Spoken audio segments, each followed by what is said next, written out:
तो स्वागत है आप सभी का हमारे चैनल की एक बिल्कुल ही नई वीडियो के अंदर, जहां पर आज की इस वीडियो के अंदर हम बात करने वाले हैं आमिर खान की इस साल आने वाली लेटेस्ट मूवी के बारे में, जिस मूवी का नाम है सितारे जमीन पर। और इस मूवी के बारे में मैं आपको बता दूं कि ये मूवी एक स्टैंड अलोन मूवी है और इसलिए इस मूवी का आमिर खान की पुरानी मूवी यानी कि तारे जमीन पर से कोई भी करेक्शन नहीं है। हालांकि ये सितारे जमीन पर मूवी चैंपियंस नाम की एक स्पेनिश मूवी की रीमेक है, लेकिन इस मूवी की खासियत यह है कि ये कहीं पर भी आपको ये फील नहीं होने देगी कि ये कोई रीमेक मूवी है, और ऐसा इसीलिए क्योंकि इस मूवी को बिल्कुल इंडियन तरीके से बनाया गया है। बाकी इस मूवी की स्टोरी की बात करें तो इस मूवी के अंदर हमें 10 स्पेशल बच्चे दिखाए गए हैं, ऐसे बच्चे जो कि बाकी सबसे बिल्कुल अलग हैं। लेकिन इन्हीं 10 स्पेशल बच्चों को आमिर खान ट्रेनिंग देता है, जो कि इन सारे बच्चों का कोच भी होता है, और वो इन 10 स्पेशल बच्चों को बास्केटबॉल में बहुत आगे लेकर जाता है। सो इसीलिए दोस्तों, चाहे बात करें मूवी की स्टोरी की, चाहे बात करें सभी एक्टर्स की एक्टिंग की, या फिर बात करें इस मूवी के सॉन्ग्स और म्यूजिक की, ये सारी चीजें बहुत ही बढ़िया हैं। एंड इसीलिए आज की इस वीडियो के अंदर मैं इसी सितारे जमीन पर मूवी को डिटेल से एक्सप्लेन करने वाला हूँ और इस मूवी की कंप्लीट स्टोरी आप सबको बताने वाला हूँ। सो ये वीडियो काफी कमाल होने वाली है, इसलिए आप सब इसे पूरा एंड तक जरूर देखना। और अगर आपको वीडियो पसंद आती है तो आप वीडियो को लाइक जरूर करना।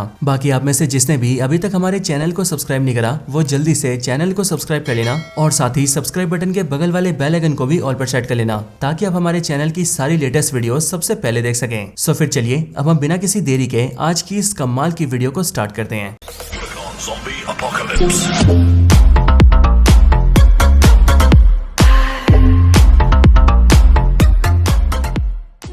तो इस मूवी की स्टार्टिंग होती है आमिर खान से, और मूवी के स्टार्ट होते हम ये देखते हैं कि मूवी के अंदर आमिर खान का नाम गुलशन होता है और वो दिल्ली के नेशनल बास्केटबॉल टीम का असिस्टेंट कोच होता है, और साथ ही साथ वो रहने वाला भी दिल्ली का ही होता है। अब मूवी के पहले सीन में हम ये देखते हैं कि गुलशन की बास्केटबॉल टीम आज के दिन बास्केटबॉल के फाइनल्स में जा चुकी है, और अभी कुछ ही देर में दिल्ली के एक स्टेडियम में उनका फाइनल मैच होने वाला है। अब मैच के शुरू होने के ठीक पहले बास्केटबॉल की पूरी टीम, गुलशन जो कि असिस्टेंट कोच है और उसका सीनियर यानी कि जो कि हेड कोच है, वो सब के सब स्टेडियम के अंदर आ जाते हैं, और फिर हम ये देखते हैं कि अगले पल उनका मैच स्टार्ट हो जाता है। अब दोस्तों, जब भी अक्सर बास्केटबॉल के मैचेस हुआ करते हैं तो उन बास्केटबॉल टीम्स के जो कोच होते हैं वो अक्सर उन्हें गाइड किया करते हैं, और बिल्कुल यही चीज हम दिल्ली के बास्केटबॉल टीम के कोच को भी करते हुए देखते हैं, जो कि गुलशन का सीनियर होता है। लेकिन यहाँ पर गुलशन ये नोटिस करता है कि उसका सीनियर टीम को जो भी बता रहा है उन सारी स्ट्रेटेजी से उनकी टीम हारती जा रही है, और इसीलिए ये सब देखकर गुलशन को बहुत गुस्सा आता है एंड वो अपने सीनियर को यानी कि हेड कोच को स्ट्रेटेजी चेंज करने को कहता है। लेकिन गुलशन का सीनियर उसकी बात नहीं मानता है और वो गुलशन को चुप बिठा देता है। लेकिन गुलशन अपनी टीम को हारते हुए देखकर बार बार अपने सीनियर को बोलने लगता है, जिस वजह से हम ये देखते हैं कि कोच को बहुत ज्यादा गुस्सा आता है, और वो गुस्से में आकर ना सिर्फ गुलशन को बहुत ही उल्टा सीधा कहता है, बल्कि उसके साथ ही वो गुलशन की हाइट का भी मजाक बनाता है, और वो गुलशन को टिंगू कहता है। टिंगू बात सुनकर गुलशन को बहुत गुस्सा आता है, और इसीलिए वो बिना कुछ सोचे समझे अपने सीनियर को यानी कि कोच के मुंह पे घूसा मार देता है। लेकिन फिर ये सब देखकर जो स्पोर्ट्स फेडरेशन वाले होते हैं वो गुलशन को उसकी जॉब से सस्पेंड कर देते हैं। इसके साथ ही अब क्योंकि गुलशन ने पूरे स्टेडियम के सामने अपने सीनियर को घूसा मारा था, इसीलिए वो सारी चीजें लोग कैमरे में रिकॉर्ड कर लेते हैं, और धीरे धीरे करके वो वीडियो वायरल हो जाती है एंड सारे लोग उस वीडियो को देखने लगते हैं। अब इसके बाद हम गुलशन को देखते हैं, जो कि अपनी नौकरी से सस्पेंड हो चुका था, और इसीलिए नौकरी जाने के गम में वो सीधा क्लब में जाता है एंड वहां जाकर रात को बहुत सारी शराब पी लेता है, और फिर शराब पीने के बाद वो सीधा अपनी गाड़ी लेता है एंड अपने घर जाने लगता है। लेकिन रात के समय ड्राइव करते हुए गुलशन इतना ज्यादा नशे में हो जाता है कि वो रोड्स पर रैश ड्राइविंग करने लगता है, और फिर देखते ही देखते वो गलती से नो एंट्री में घुस जाता है और वहां पर घुसकर पुलिस की गाड़ी को टक्कर मार देता है। लेकिन जब ये सब देखकर पुलिस वाले गुलशन को उसकी गाड़ी से बाहर निकालते हैं और उससे पूछते हैं कि आखिरकार उसने ये क्यों किया, तब वहां पर भी गुलशन पुलिस वालों से सॉरी नहीं कहता है, बल्कि वो इतना ज्यादा नशे में होता है कि वो पुलिस वालों से ही लाइसेंस मांगने लगता है, एंड वो पुलिस कर्मचारियों से कहता है कि जब तुम्हें गाड़ी चलानी नहीं आती तो रोड पर गाड़ी खड़ी क्यों करते हो। अब गुलशन की सारी हरकतें देखकर पुलिस वाले उस पर चार्जशीट फाइल कर देते हैं और उसे ले जाकर सीधा पुलिस स्टेशन के सेल में डाल देते हैं। अब अगली सुबह गुलशन को छुड़ाने के लिए उसका वकील आता है, जो वकील पेशे से वकील होने के साथ साथ गुलशन का दोस्त भी होता है। लेकिन अब क्योंकि गुलशन के ऊपर एफआईआर दर्ज हो गई थी, इसीलिए अगले दिन गुलशन को अपने केस के सिलसिले में कोर्ट जाना पड़ता है। अब अगले दिन जब गुलशन अपने वकील के साथ कोर्ट जाता है, तब वहाँ पर जज गुलशन का पूरा केस देखती है, एंड फिर उसके बाद वो गुलशन से कहती है कि सबसे पहले तो तुमने अपने सीनियर के ऊपर हाथ उठाया, फिर तुमने ड्रिंक एंड ड्राइव किया, और फिर जाकर पुलिस की गाड़ी ठोक दी, और फिर उसके बाद तुमने पुलिस से बदतमीजी भी की, और इसीलिए इन सब चीजों की वजह से तुम्हें 2 साल की जेल हो सकती है। लेकिन असल में तुम्हारा ट्रैक रिकॉर्ड बिल्कुल क्लियर है, और आज से पहले तुम पर कोई भी पुलिस केस नहीं हुआ है। इसके साथ ही तुम काफी अच्छे बास्केटबॉल के कोच भी हो, और इसीलिए इन सब चीजों की वजह से मैं तुम्हें जेल नहीं भेजना चाहती। लेकिन हाँ, मैं तुम्हें एक दूसरी सजा दे रही हूँ, और तुम्हारी सजा ये है कि तुम्हें 3 महीनों तक इंटेलेक्चुअली डिसेबल्ड बच्चों को बास्केटबॉल सिखाना होगा। लेकिन ये बात सुनकर गुलशन को काफी अजीब लगता है, और वो जज जज के सामने चिल्ला चिल्ला के बोलने लगता है कि ये इंटेलेक्चुअली डिसेबल्ड तो असल में पागल होते हैं और मैं ऐसे पागल बच्चों को कुछ भी नहीं सिखा सकता हूँ। लेकिन गुलशन की इस बात को सुनकर जज को बहुत गुस्सा आता है और इसीलिए वो गुलशन पर 5,000 रुपए का जुर्माना भी लगाती है, जिस वजह से गुलशन को जुर्माना मानते हुए अपनी सजा कबूल करनी पड़ती है। अब इसके बाद ही गुलशन अपने घर जाता है और ये सारी बात अपनी माँ को बताता है। ये सारी बातें सुनकर गुलशन की माँ उससे कहती है कि ये सारे इंटेलेक्चुअल डिसेबल्ड बच्चे स्पेशल होते हैं, इसीलिए इन्हें पागल नहीं कहना चाहिए और इसीलिए तुझे भी ऐसे बच्चों के लिए अपने नजरिए को बदलना चाहिए। वैसे भी बेटा कोई ना कोई कमी सबके अंदर होती है, जैसे कि तेरे अंदर कमी है छोटी हाइट की।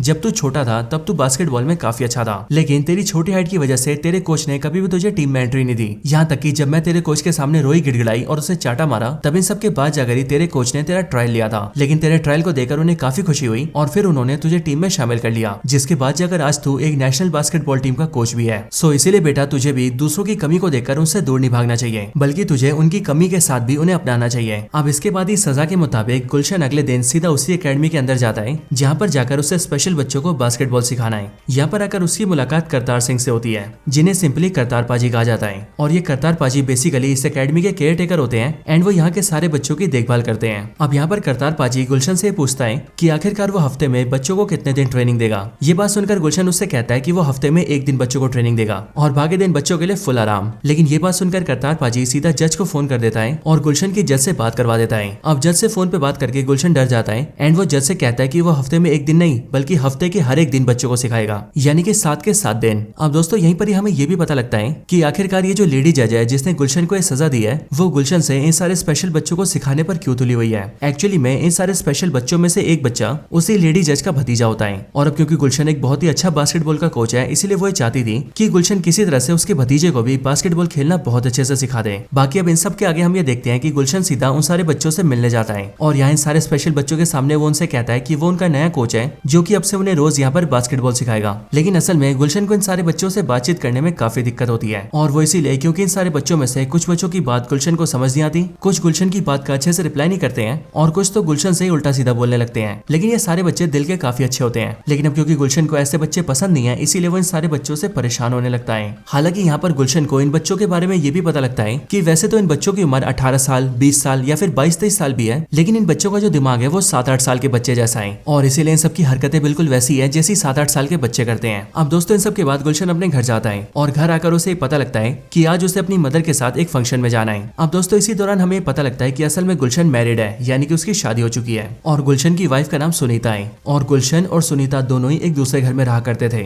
लेकिन अभी 1 हफ्ते पहले गुलशन ने अपनी वाइफ से झगड़ा कर लिया और वो सीधा अपनी मदर के घर में रहने लगा और बीते 1 हफ्ते से उसने अपनी वाइफ से बात भी नहीं की है। लेकिन दोस्तों प्रेजेंट टाइम में हम ये देखते हैं कि जैसे ही गुलशन अपनी मदर के साथ फंक्शन में जाता है, वैसे उस फंक्शन में उसे वहाँ पर अपनी वाइफ भी दिखती है और अब क्योंकि गुलशन अपनी वाइफ के सामने आ गया होता है, इसीलिए वो उससे मिलकर बातचीत करने लगता है। अब दोस्तों इन दोनों की बातचीत से हमें पता लगता है कि असल में गुलशन और सुनीता ने लव मैरिज की थी और अभी के टाइम में गुलशन की जो वाइफ है यानी कि सुनीता, वो गुलशन की मदर की एक साड़ी की दुकान चलाती है। साथ ही साथ हम ये भी जानते हैं कि सुनीता को गुलशन से बच्चा चाहिए, लेकिन गुलशन को बच्चे पसंद नहीं है, या फिर यूं कहें गुलशन को फादर बनना पसंद नहीं है। और दोस्तों ऐसा इसीलिए क्योंकि गुलशन के जो फादर थे उन्होंने गुलशन को और उसकी मदर को बहुत पहले छोड़ दिया था और जब गुलशन सिर्फ 9-10 साल का था तब से ही वो अपने फादर के बिना ही जिया है एंड उसने ये भी देखा है कि उसकी मदर ने बिना उसके फादर के कितनी सारी मुसीबतें झेली हैं और इसलिए उसके मन में फादर नाम के शब्द को लेकर चिढ़ हो गई है, जिस वजह से वो किसी भी बच्चे का फादर नहीं बनना चाहता है। लेकिन यहाँ पर उसकी वाइफ सुनीता उसे समझाती है कि तुम अपने फादर से बिल्कुल अलग हो और जैसा तुम्हारे फादर ने किया वैसा तुम तो बिल्कुल भी नहीं करोगे। सो इसीलिए तुम अपने मन से इस डर को और इस चिढ़ को निकाल दो, जिसके बाद हम अपनी फैमिली को आगे बढ़ा सकते हैं। लेकिन दोस्तों यहाँ पर हम ये देखते हैं कि गुलशन सुनीता की बात सुनकर चिढ़ जाता है और वो गुस्से में आकर वहाँ से चला जाता है। यहाँ तक कि गुलशन ने सुनीता से बातचीत करना और उसका घर भी इसीलिए छोड़ दिया क्योंकि उसकी और सुनीता की पहले भी इन सब चीजों को लेकर बहस हो चुकी है। अब हालांकि इसके बाद अगली सुबह गुलशन फिर से ट्रेनिंग पर जाता है और वो अकेडमी पहुंचकर बच्चों को ट्रेनिंग देने लगता है। अब यहाँ पर गुलशन धीरे धीरे करके बच्चों के बारे में समझने लगता है और वो ये देखता है कि इन सारे स्पेशल बच्चों में से एक ऐसा भी बच्चा है जिसका नाम हरगोविंद है और इन सारे बच्चों में हरगोविंद अकेला ऐसा है जो कि बास्केटबॉल खेलने में काफी अच्छा है। साथ ही साथ उसे गुलशन की सारी बातें समझ भी आती है, लेकिन दिक्कत यह है कि हरगोविंद हमेशा अलग ही रहता है। वो ना तो कभी ज्यादा बोलता है, ना ही किसी से बात करता है और तो और वो गुलशन के दिए हुए इंस्ट्रक्शंस भी नहीं मानता है। बस जब भी उसका मन करता है तब वो बॉल उठाता है और अकेला बॉल से खेलने लगता है। लेकिन हरगोविंद को छोड़कर गुलशन ये देखता है कि बाकी सारे बच्चे बास्केटबॉल में बहुत ही खराब है, यहाँ तक कि उन्हें तो बास्केटबॉल के बेसिक्स भी नहीं पता है और अगर गुलशन उन बच्चों को कुछ बताता है तो उन्हें वो भी समझ नहीं आता है। अब गुलशन इन सारी चीजों से बहुत ज्यादा फ्रस्ट्रेट होने लगता है और इसीलिए एक रात जब वो अपने घर आता है तब वो अपनी मदर से बात करता है एंड वो फिर से अपनी मदर से कहता है कि वो ऐसे पागल बच्चों को नहीं सिखा सकता है। लेकिन इस बार फिर से उसकी मदर उसे समझाते हुए कहती है कि वो बच्चे पागल नहीं है, बल्कि वो बाकियों से बस थोड़े से से अलग है। और हाँ, उनके जैसा तू भी है, क्योंकि तू भी बाकियों से थोड़ा अलग है। और वो इसीलिए क्योंकि बास्केटबॉल खेलने के हिसाब से तेरी हाइट काफी छोटी है, जिस वजह से बचपन में कोई भी तुझे बास्केटबॉल खेलने नहीं देता था। लेकिन बचपन के टाइम पर हमेशा मैंने तेरा साथ दिया, मैं तेरे साथ खड़ी रही और जहाँ भी तुझे दिक्कत आई वहाँ मैंने तुझे संभाला। और उसी का रिजल्ट ये है कि आज की तारीख में तू बास्केटबॉल में इतना आगे है। और अब वैसे ही बेटा, वो सारे बच्चे भी दुनिया से थोड़े से डिफरेंट है, पर जब तुझे जरूरत थी तब तेरा साथ देने के लिए मैं थी, लेकिन आज जब उन्हें जरूरत है तो उनका साथ देने के लिए कोई भी नहीं है। और इसीलिए तुझे उन सारे बच्चों का सहारा बनना होगा और उन सभी बच्चों को सपोर्ट करना होगा। अब गुलशन को अपनी मदर की बातें काफी अच्छी लगती हैं और इसलिए वो अपने काम को थोड़ा सीरियस लेने लगता है एंड वो उन सारे बच्चों से फ्रस्ट्रेट होना भी बंद कर देता है। साथ ही साथ अब वो उन सारे स्पेशल बच्चों को समझने भी लगता है और धीरे धीरे करके उनकी बातें और उनकी हरकतें उसे अच्छी भी लगती है। इसके साथ ही गुलशन इसके बाद करतार पाजी के पास जाता है और वो करतार पाजी से उन सारे बच्चों के बारे में पूछने लगता है ताकि वो उन बच्चों के बारे में जानकर उन्हें और ज्यादा समझ सके। बच्चों के बारे में पूछकर करतार पाजी गुलशन को बताते हैं कि ये सारे बच्चे आम नहीं है, बल्कि ये काफी स्पेशल है। साथ ही साथ बेशक से इन्हें देखकर ऐसा लगता है कि ये बिल्कुल बेवकूफ से हैं, लेकिन असल बात तो ये है कि ये सब के सब बहुत ज्यादा समझदार हैं और ये सब अपने अपने काम में काफी ज्यादा एक्सपर्ट भी हैं। करतार पाजी आगे बताते हैं कि इन सारे बच्चों की अपनी अपनी फैमिलीज हैं, लेकिन इनमें से एक भी बच्चे की फैमिली ऐसी नहीं है जो कि अपने बच्चे को बोझ समझती हो। और ऐसा इसीलिए क्योंकि ये सारे बच्चे असल में दिल के बहुत ही साफ और बहुत ही प्यारे हैं। अब इसके बाद ही करतार पाजी गुलशन को बारी बारी करके सारे बच्चों के बारे में बताना स्टार्ट करता है। वो गुलशन को सबसे पहले करीम के बारे में बताते हैं। वो बताते हैं कि करीम यहाँ पास में एक हॉस्टल में रहता है और वैसे बेशक से वो अपने परिवार से दूर है, लेकिन तब भी वो अकेले अपनी काम की सारी जिम्मेदारी उठाता है। करीम हर रोज को सुबह 4 बजे उठता है, अपने सारे काम करता है और फिर उसके बाद वो रोज एक होटल में जाता है, जिस होटल के अंदर वो बर्तन धोने का काम करता है। साथ ही साथ करीम को बाइक भी चलानी आती है और वो बाइक बहुत अच्छे से चलाता है, यहाँ तक कि आज तक उसने कभी भी एक्सीडेंट नहीं किया है। अब करीम के आगे करतार पाजी गुड्डू के बारे में बताते हैं। वो बताते हैं कि इंसान गुड्डू को समझ नहीं पाते हैं, लेकिन जानवर गुड्डू को बहुत अच्छे से समझते हैं, यहाँ तक कि गुड्डू भी जानवरों से बहुत प्यार करता है। और सिर्फ ये नहीं बल्कि वो जानवरों को संभालने का काम भी करता है, यहाँ तक कि जो जानवर कोई भी नहीं संभाल पाता है उसे गुड्डू शांत कर देता है और सारे जानवर गुड्डू की बड़े प्यार से बात मानते हैं। अब ये बात सुनकर गुलशन करतार पाजी से कहता है कि गुड्डू जानवरों के साथ रहता है, शायद इसीलिए उसके शरीर से बदबू आती है। बट ये बात सुनकर करतार पाजी उससे कहते हैं कि ऐसा नहीं है, असल में उसकी बॉडी से इसीलिए बदबू आती है क्योंकि गुड्डू कभी नहाता नहीं है, और वो भी इसीलिए क्योंकि जब बचपन में गुड्डू बहुत ही छोटा था तभी एक बार वो नदी में डूब गया था और उस टाइम पर बड़ी मुश्किल से उसकी जान बच पाई थी,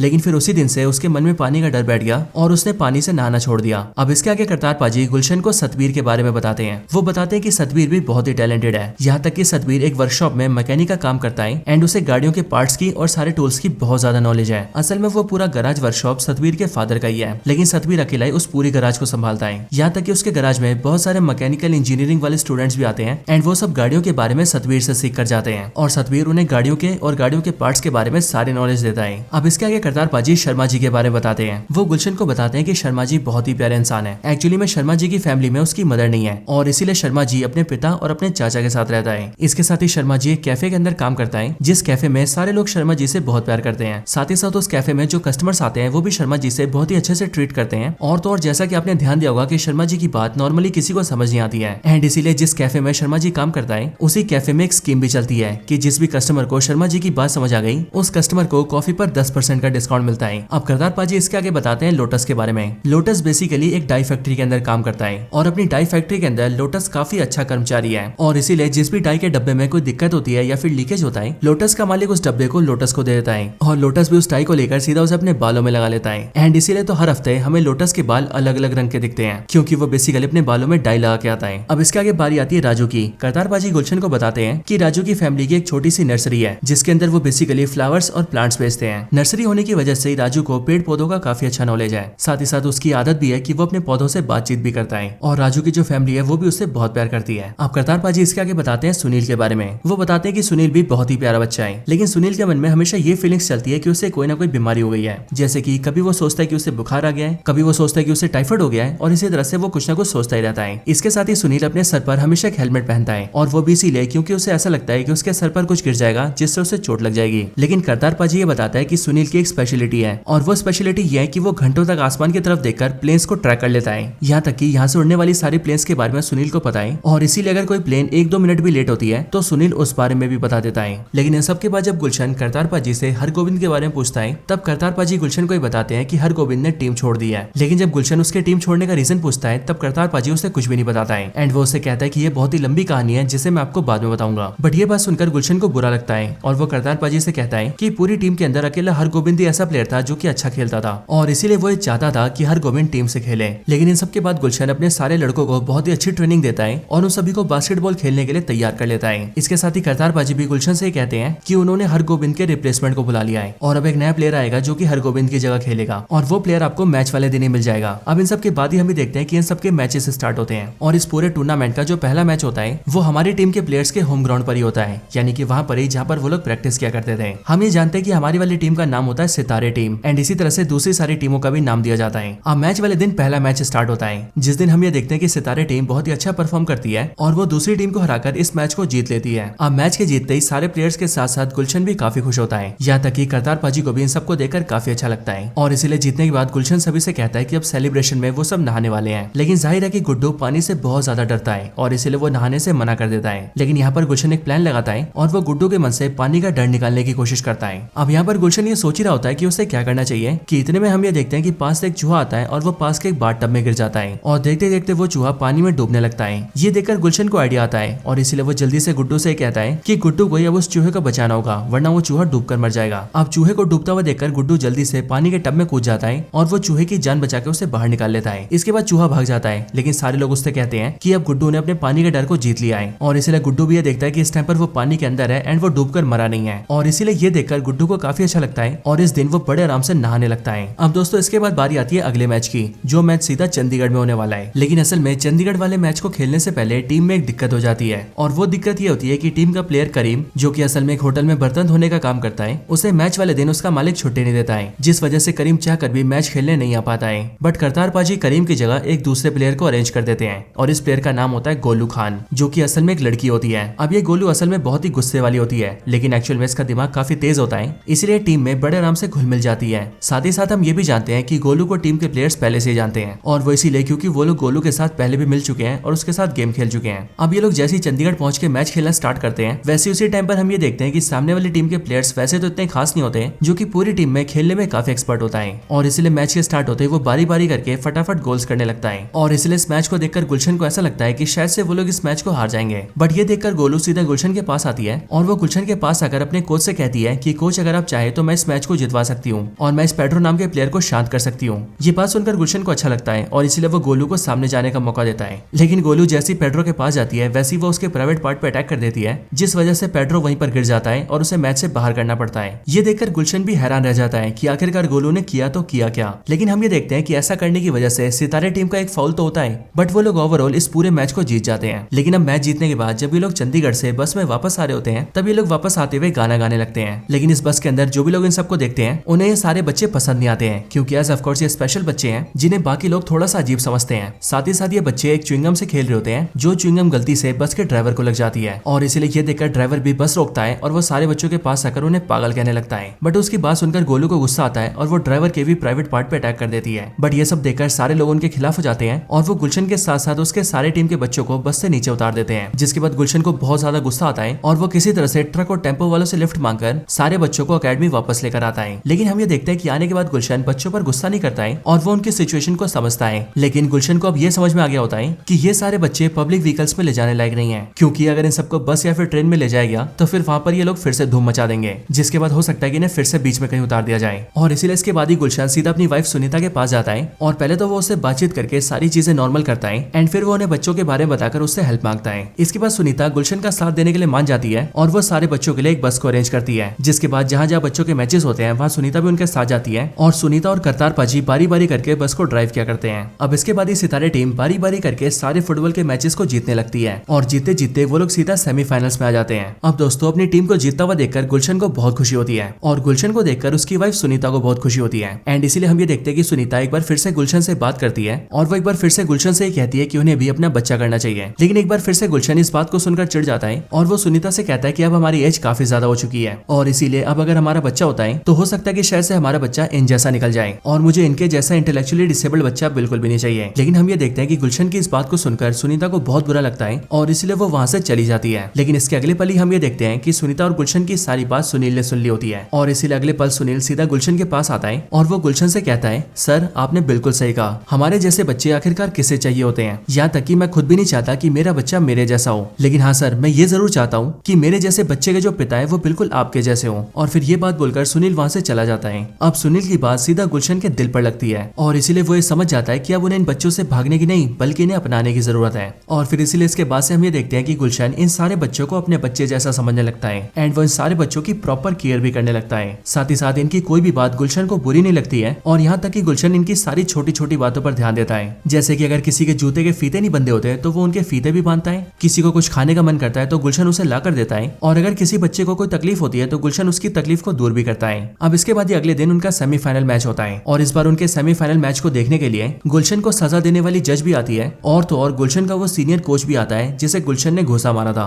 और यहाँ पर ये सबके सब देखते हैं कि गुलशन ने अपनी टीम को बहुत ही अच्छे से ट्रेनिंग दी है। एंड इसके बाद इस पूरे मैच के अंदर भी हम ये देखते हैं कि सितारे टीम यहाँ पर सेमीफाइनल्स मैच को भी जीत जाती है और सीधा पहुंच जाती है फाइनल्स के अंदर। लेकिन अब फाइनल मैच के लिए गुलशन ये देखता है कि फाइनल्स में उनका मुकाबला बहुत ही स्ट्रॉन्ग टीम से है और इसीलिए ऐसी टीम को हराने के लिए उसे टीम के अंदर हरगोविंद की जरूरत होगी, क्योंकि वो पूरी टीम के अंदर सबसे अच्छा प्लेयर था। अब हरगोविंद ने टीम को क्यों छोड़ा था इस बात को जानने के लिए और उसे एक बार फिर से टीम में शामिल करने के लिए गुलशन सीधा उसके घर जाता है और वो हरगोविंद के घर आकर उससे पूछता है कि आखिरकार उसने टीम को छोड़ा क्यों और आखिरकार वो क्या रीजन है जिस वजह से वो उससे हमेशा उखड़ा उखड़ा रहता है। इस बात को सुनकर हरगोविंद गुलशन को ही बताता है कि असल में आज से काफी टाइम पहले वो ऐसे स्पेशल बच्चों की टीम का कैप्टन हुआ करता था और इससे पहले भी मैचेस खेल खेलकर वो फाइनल्स में जा चुका है, लेकिन उसके पहले वाले जो कोच थे उन्होंने गलत किया था। असल में उन्हें किसी भी हाल में टूर्नामेंट को जीतना था और इसीलिए उन्होंने हमारी टीम के अंदर दो ऐसे बच्चे शामिल कर दिए जो कि बिल्कुल भी डिसेबल नहीं थे, और इसीलिए जब फाइनल मैच हुआ तब हम उस मैच को तो जीत गए, लेकिन फाइनल मैच के बाद जब चेकिंग हुई तब उन दोनों बच्चों के नकली सर्टिफिकेट्स पकड़े गए और इसीलिए हमारी पूरी टीम को मैच से बाहर कर दिया गया। एंड वो ट्रॉफी और मेडल जो कि मैंने मेहनत से जीता था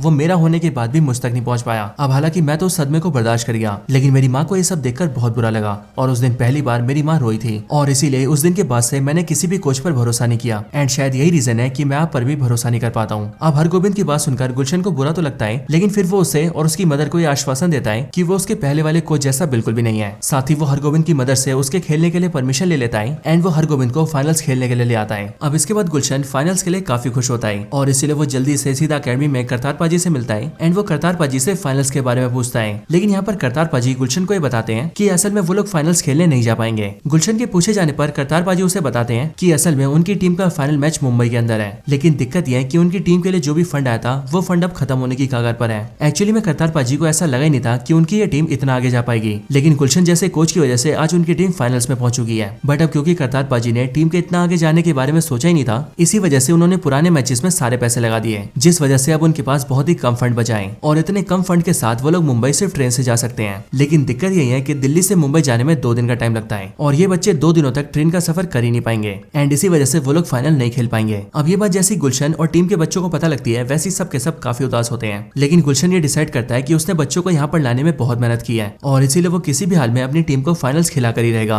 अब इसके बाद गुलशन सीधा अपनी वाइफ सुनीता के पास आता है, जिसके बाद वो सुनीता को एक प्लान बताता है और अपनी वाइफ सुनीता को अपने प्लान में शामिल कर लेता है। असल में गुलशन का ये प्लान होता है कि अभी वो अपनी वाइफ को सीधा पुलिस के गेटअप में लाएगा और उससे एक पुलिस इंस्पेक्टर की एक्टिंग करवाएगा। और अब क्योंकि उसकी वाइफ सुनीता शादी से पहले सीरियल्स में एक्टिंग किया करती थी, इसीलिए सुनीता इस एक्टिंग को कर भी लेगी। एंड एक्चुअल में गुलशन का ये प्लान होता है कि वो अपनी वाइफ सुनीता के साथ मिलकर सीधा करीम के होटल के मालिक के पास जाएगा और उसे करीम पर अत्याचार करने के जुर्म में जेल में डालने की धमकी देगा। और जब करीम के होटल का मालिक उनसे बचने की गुहार लगाएगा तब वो उसके बदले में करीम को फाइनल्स के लिए छुट्टी दिलवाएगा एंड साथ ही सारे बच्चों के मुंबई जाने के लिए करीम के होटल के मालिक से फ्लाइट और होटल के पैसे लेगा। अब इसके बाद ही गुलशन और सुनीता बिल्कुल ऐसे ही करते हैं, वो सीधा करीम के होटल के मालिक के पास जाते हैं और उसे कहते हैं कि उसके खिलाफ बहुत सारी कंप्लेंट्स आई है और कंप्लेंट ये है कि उसके होटल में करीम नाम का एक लड़का काम करता है जो कि इंटेलेक्चुअली डिसेबल्ड है और इसलिए उसके होटल का मालिक उस पर बहुत ज्यादा अत्याचार करता है एंड उससे आधे पैसों में बहुत सारा काम करवाता है। एंड अब एज ऑफ कोर्स वो होटल का मालिक डर जाता है, जिसके बदले में गुलशन करीम को 15 दिन की छुट्टी दिलवाता है और सारे बच्चों के मुंबई जाने के लिए और वहाँ होटल में रहने के लिए उससे बुकिंग करवाता है। अब इसके बाद ही गुलशन, उसकी वाइफ सुनीता और उनकी पूरी सितारे टीम सीधा मुंबई फाइनल्स खेलने जाती है। यहाँ पर ये लोग सबसे पहले होटल में रुकते हैं, लेकिन होटल में इनके रूम्स होते हैं 7वें फ्लोर पर और इसीलिए 7वें फ्लोर पर जाने के लिए सारे बच्चे लिफ्ट का यूज करते हैं। लेकिन हम ये देखते हैं कि गुलशन लिफ्ट की बजाय सीधा सीढ़ियों पर जाता है और वो इसीलिए क्योंकि बचपन में एक बार गुलशन लिफ्ट में अटक गया था, जिस वजह से उसे आज तक लिफ्ट से डर लगता है और इसीलिए वो हमेशा सीढ़ियों का इस्तेमाल करता है। लेकिन आज के दिन सारे बच्चे गुलशन को जबरदस्ती लिफ्ट में घुसा देते हैं और उसे बड़े आराम से लिफ्ट से ऊपर ले जाते हैं, जिसके बाद ही गुलशन के मन से लिफ्ट का डर भी निकल जाता है। अब इसके बाद ही अगले दिन फाइनल मैच स्टार्ट होता है, लेकिन इस फाइनल मैच के अंदर हम भी देखते हैं कि सामने वाली टीम के अंदर जितने भी प्लेयर्स होते हैं वो सब के सब बहुत लंबे होते हैं और अब क्योंकि लंबे प्लेयर्स को फुटबॉल में एडवांटेज मिलता है, इसीलिए सारे बच्चे बड़े आराम से फाइनल्स में आ चुके थे। अब यहाँ पर जैसे ही फाइनल का मैच स्टार्ट होता है वैसे देखते ही देखते सामने वाली टीम सितारे टीम पर भारी पड़ने लगती है और वो देखते ही देखते बहुत सारे गोल्स कर देती है, जिसके बाद जब मैच का फर्स्ट हाफ खत्म होता है तब सितारे टीम सामने वाली टीम से बहुत पीछे होती है। लेकिन इस टाइम पर ही गुलशन अपनी पूरी टीम को बुलाता है और वो उन सबको एक स्ट्रेटेजी बताता है। वो अपनी टीम से कहता है कि जो सामने वाली टीम है उसमें सारे प्लेयर्स बहुत लंबे लंबे हैं, लेकिन हमें अब इसी बात का फायदा उठाना है और अब हमें बॉल को ऊपर से नहीं बल्कि नीचे से पास करना है, क्योंकि एक्चुअली में जो भी लंबे बंदे होते हैं वो ऊपर से बॉल को बड़े आराम से पास कर सकते हैं। इसीलिए अगर तुमने ऊपर से बॉल दी तो वो उस बॉल को कैच कर लेंगे। लेकिन लंबी हाइट वाले बंदों की यही दिक्कत होती है कि वो लोग नीचे से बॉल को पास नहीं कर सकते हैं, क्योंकि नीचे से बॉल पकड़ने में उन्हें काफी दिक्कत आती है। और इसलिए अब तुम लोग नीचे से बॉल को पास करना, जिससे कि तुम लोग जल्दी से गोल्स कर पाओगे। अब इसके बाद जैसे मैच कंटिन्यू होता है वैसे हम ये देखते हैं कि गुलशन की बताई हुई स्ट्रेटेजी काम कर जाती है और इसलिए सितारे टीम नीचे नीचे से बॉल को पास करके फटाफट से गोल करने लगती है। इसके बाद इस सामने वाली टीम का जो स्कोर होता है वो 30 हो जाता है और वहीं जो सितारे टीम का स्कोर होता है वो 29 होता है, यानी कि एक कम। लेकिन अब मैच को खत्म होने में सिर्फ 20 सेकंड रह जाते हैं और इसीलिए गुलशन अपनी टीम से कहता है कि 20 सेकंड के अंदर भी वो लोग अभी गोल कर सकते हैं और इस मैच को जीत सकते हैं। लेकिन अब इसके बाद बॉल पास होते होते सीधा करीम के पास आती है और सभी लोग करीम को कहते हैं कि वो लोग जल्दी से बॉल को नेट के अंदर डाल दें। लेकिन दोस्तों असल में करीम प्लेयर तो काफी अच्छा होता है, बट उसकी इंटेलेक्चुअल डिसेबिलिटी की वजह से उसके अंदर एक दिक्कत होती है और वो दिक्कत ये होती है कि वो हमेशा बॉल को सामने से नहीं बल्कि पीछे से नेट में डालता है। और जाहिर है कि जब भी कोई पीछे से बॉल को फेंकेगा तो बॉल नेट में नहीं जाएगी और बिल्कुल ऐसा ही इस बार भी होता है, क्योंकि जैसे ही करीम उल्टा होकर बॉल को पास करता है वैसे ही बॉल नेट में जाने की बजाय बाहर गिर जाती है और टीम सितारे इस फाइनल मैच को हार जाती है। अब ये देखकर गुलशन को बहुत ही ज्यादा दुख होता है और इसीलिए वो अपना सर झुका लेता है और अपनी आंखें बंद करके अफसोस करने लगता है। लेकिन अगले पल वो जैसे ही अपनी आंखें खोलता है वैसे ही वो ये देखता है कि सिर्फ सामने वाली टीम नहीं बल्कि उसकी टीम के सारे प्लेयर्स भी बहुत खुश हैं और वो सब के सब दूसरी टीम के प्लेयर्स के साथ मिलकर नाच रहे हैं। यहाँ तक कि सितारे टीम के प्लेयर्स को देखकर ये भी नहीं लग रहा था कि वो लोग इस मैच को हार चुके हैं, बल्कि देखने में ऐसा लग रहा था कि उन्होंने भी इस मैच को जीत ही लिया है। और इसीलिए ये सब देखकर गुलशन का नजरिया पूरी तरह से बदल जाता है और इसीलिए गुलशन अपनी बगल में अपनी वाइफ सुनीता से कहता है कि आज तक मुझे ऐसा लगता था कि मैं इनका कोच हूँ और मैं इन्हें सिखा रहा हूँ, लेकिन आज जाकर मुझे पता लगा कि असल में ये लोग मेरे कोच हैं। ये सारे बच्चे बहुत ही अच्छे और बहुत ही समझदार हैं, लेकिन मैं तो बिल्कुल बेवकूफ हूँ। मैं तो आज तक किसी की बात भी नहीं समझ पाता था, यहाँ तक कि जो मुझसे अलग था मैं तो उसे समझना भी नहीं चाहता था। लेकिन ये सारे बच्चे तो दूसरों का सुख दुख भी समझ लेते हैं और ये हमेशा सबके बारे में सोचते हैं। आज मुझे पता लगा कि इन सबका दिल कितना बड़ा है और जाहिर है कि जिसका दिल इतना बड़ा हो उसके अंदर कोई कमी कैसे हो सकती है। और फिर इसके बाद ही दोस्तों गुलशन भी अपनी टीम के साथ नाचने गाने लगता है और वो भी उनके साथ बहुत खुश होता है। अब दोस्तों इसके आगे हम ये देखते हैं कि गुलशन की सजा भी पूरी हो जाती है। साथ ही साथ गुलशन का वो सीनियर जिसको उसने घूसा मारा था वो भी गुलशन को फोन करके उससे बात करता है एंड वो फोन पर गुलशन से कहता है कि तुम इंसान तो एक नंबर के सुअर हो, लेकिन तुम कोच बहुत ही अच्छे हो और इसीलिए मैं चाहता हूँ कि तुम मेरी जगह ले लो, क्योंकि अब 1 महीने बाद मैं रिटायर होने वाला हूँ, जिसके बाद मुझे अपनी टीम के लिए बिल्कुल तुम्हारे जैसे कोच चाहिए। अब गुलशन भी इस ऑफर को एक्सेप्ट कर लेता है एंड उसे ये ऑफर लेकर बहुत खुशी होती है, क्योंकि वो हमेशा से ही नेशनल फुटबॉल टीम का हेड कोच बनना चाहता था और आज उसका ये सपना भी पूरा हो चुका है। साथ ही साथ उसके 3 महीने की सजा भी पूरी हो चुकी है, इसीलिए वो अपनी सितारे टीम के बच्चों को गुड बाय बोलने के लिए उनसे मिलने जाता है। वहाँ पहुंचकर गुलशन ये देखता है कि सारे बच्चों ने उसके फेयरवेल के लिए केक लाया था और इसीलिए ये सब देखकर गुलशन बहुत ज्यादा इमोशनल हो जाता है, जिसके बाद ही वो उन सबके साथ सेलिब्रेट करता है और वहाँ पर ही उन सबके साथ नाचने गाने लगता है, जिसके बाद ये पूरी मूवी यहीं पर ही एंड हो जाती है।